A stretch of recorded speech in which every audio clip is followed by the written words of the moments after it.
Good morning. Today we are going to work with factoring expressions. Okay, factoring is basically undoing what distributive property does. So expressions can be factored to remove a common factor. Remember greatest common factor that you guys learned last year, basically how you do this. So first step is to determine the greatest common factor between the values. Then you remove the greatest common factor by dividing each of the terms by that greatest common factor that you found.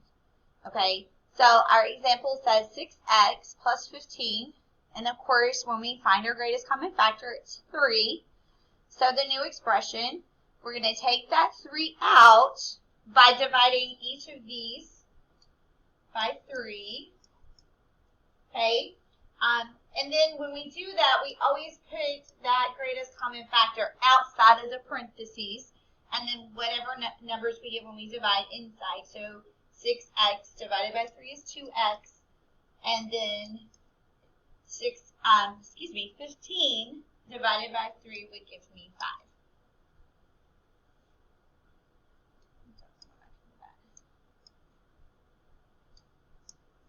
5. Okay, so let's take a look at the model first. We did this before when we were doing distributive property.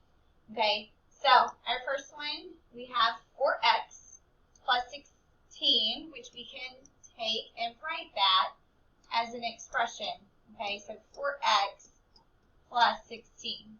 Okay, what would my greatest common factor be here? Okay, it is going to be 4. So I'm going to take 4 out. Divide each of the numbers inside by 4. So 4x divided by 4 would give me just 1x, or x by itself. You can put a 1 if you need to. Okay, and then I'm going to take 16 and divide by 4. 16 divided by 4 would give me 4. So x plus 4. And then I'm going to take and write this out like we did before when we were working with distributive property the other way. Okay, so I'm going to pull my 4 out. That's what I have here. Okay, so 4, and then of course it is multiplying. Okay, so x is my first term, and then plus 4. So my answer for this factoring would be 4 times, and then in parentheses x plus 4. Now if you want to check, you can just take and multiply it back out and make sure you get your original expression. Okay, so I can do 4 times x, which is 4x, and then 4 times 4 gives me 16. Okay, so I do have the right factored version of this expression. Okay, my next problem, I have 12x plus 18, and I'm going to write my expression out. So 12x plus 18, okay, my greatest common factor, and if I need to, I can list all my factors out to find my greatest. So my greatest common factor here would be 6, okay, then I take that and I divide each of my terms inside, so 12x divided by 6 gives me 2x, okay, and then 18 divided by 6 gives me 3. So my new expression, starting here, is 6 times, and then I've got 2x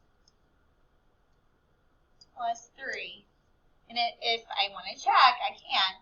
6 times 2x is 12x. 6 times 3 is 8.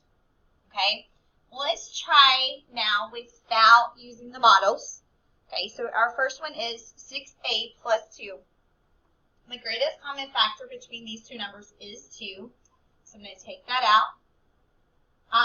And then I'm going to take each of these and divide by 2. Okay, so 6a divided by 2 would give me 3a. And then 2 divided by 2 is 1.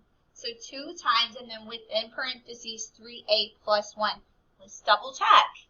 Okay, 2 times 3a equals 6a.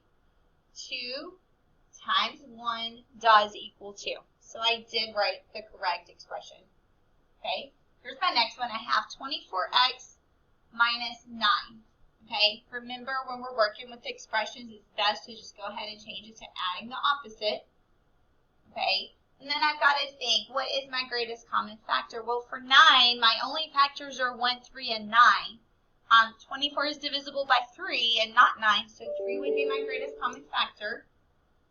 And then I've got to take and divide each of these numbers by 3. So 24x divided by 3 is 8x.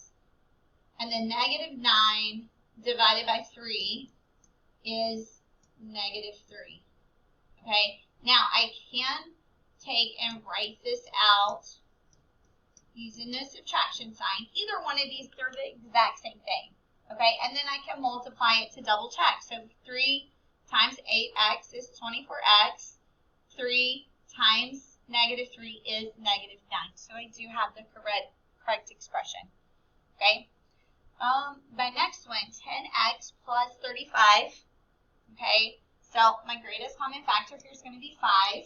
So I'm going to divide each of these by 5. So 10x divided by 5 gives me 2x. And then 35 divided by 5 gives me 7.